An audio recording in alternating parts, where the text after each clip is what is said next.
ডিভিসির নতুন ইউনিট শুরু করতে রাজ্য সরকার পূর্ণ সহযোগিতার হাত বাড়িয়ে দিতে চাইছে, আর এই কারণেই দামোদর ভ্যালি কর্পোরেশনের নতুন ইউনিট গড়তে তৎপর প্রশাসন। বুধবার এ নিয়ে জরুরি বৈঠক অনুষ্ঠিত হয় দুর্গাপুরের মহকুমা প্রশাসনিক ভবনে। উপস্থিত ছিলেন স্থানীয় সাংসদ কীর্তি আজাদ। দুর্গাপুরে 800 মেগাওয়াটের নতুন ইউনিট গড়ে তোলার কাজ ইতিমধ্যেই শুরু করেছে দামোদর ভ্যালি কর্পোরেশন।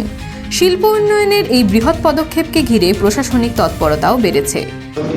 आलोचना बहुत अच्छा हुआ हम लोग का आज, और विशेष करके जो सरकार के मानक तय हैं वो ये है कि पेड़ नहीं काटा जा सकता। यदि पेड़ काटा जाए तो उसके लिए एक पेड़ पर 5 गाछी लगाना है। एक गाछी पर 5 गाछी अगर करेंगे तो वह काम ये लोग डीवीसी वाले कर चुके हैं, डीटीपीएस कर चुकी है, जो बड़ी प्रसन्नता है। उसके ऊपर काम भी चल रहा है, वीडियो भी उन्होंने दिखाया है जो उन्होंने काम किया है, और इसको लेकर के काफ़ी प्रसन्नता हुई कि हमारा जो नेचर है, प्रकृति है, वृक्ष है, उसको लेकर जागरूकता लोगों के अंदर है। और यह बात हुई है कि अक्टूबर तक यह हमारा काम यहाँ पर शुरू होगा। तो बंगाल सरकार की तरफ से जो आवश्यकता थी, जो चाहिए वो पिछले साल ही हम लोग दे चुके थे।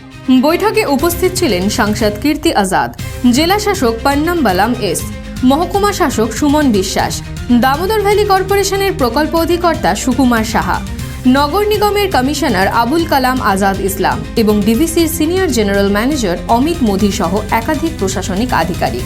শুধু শিল্প সম্প্রসারণই নয়, পরিবেশের ভারসাম্য রক্ষার দিকেও জোর দেওয়া হয়েছে। এই প্রকল্পের জন্য 7,000 গাছ কাটা পড়বে, সেই জন্য প্রকল্প এলাকার আশেপাশে বৃহৎ পরিসরে বৃক্ষরোপণ করা হয়েছে। এই বিষয় ছিল এবার বৈঠকের আলোচনার বিষয়বস্তু।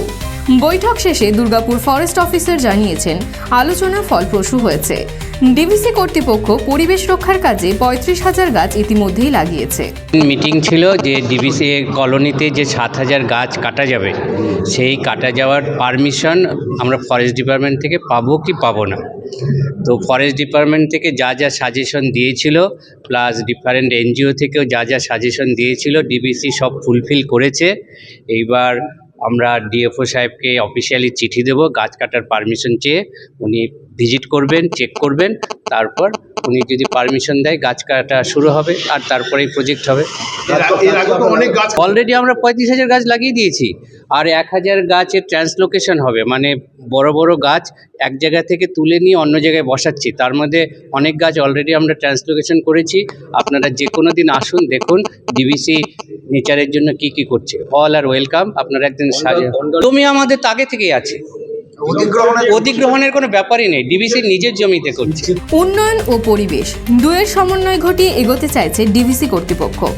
এলাকার সাধারণ মানুষের একটাই দাবি, যে কাজ শুরু হয়েছে তা যেন দ্রুততার সঙ্গে সম্পন্ন হয় এবং এলাকায় শিল্প উন্নয়নের গতি যেন আর থমকে না যায়। নানান কাজের জটিলতা দূর করতে এই বৈঠকের আয়োজন করা হয়েছিল। ডিভিসির প্রকল্প অধিকর্তা সুকুমার সাহা বলেন, এদিনের আলোচ্য বিষয় ছিল গাছ কাটা। আজকের মিটিংয়ে যেটা মূল আলোচ্য বিষয় ছিল, গত মিটিংয়ে মাননীয় এমপি স্যার এবং বিভিন্ন স্বেচ্ছাসেবী সংগঠন যেমন পশ্চিমবঙ্গ বিজ্ঞান মঞ্চ, মৃত্তিকা, ওনারা বলেছিলেন যে এই প্রজেক্টে যে সংখ্যক গাছ কাটার কথা আছে তার যদি বেশ কিছু গাছ ওনারা এক জায়গা থেকে তুলে আর এই জায়গায় ট্রান্সলোকেশন করে নিয়ে যেতে পারেন। তো এই ব্যাপারে ওনাদেরকে আমাদের তরফ থেকে সাজেশন চেয়েছিলেন, আমরা দিয়েছিলাম।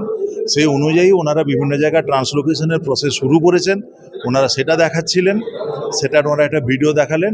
এবং একইভাবে এই পদ্ধতিতে হচ্ছে যেটা পশ্চিমবঙ্গের গাছ নন ফরেস্ট এরিয়াতে গাছ কাটার জন্য যে অ্যাক্ট আছে, the West Bengal protection and conservation of tree in non forest area act 2006, rule 2007 অনুযায়ী প্রত্যেকটা গাছ কাটার জন্য আপনাকে 5টা গাছ লাগাতে হবে।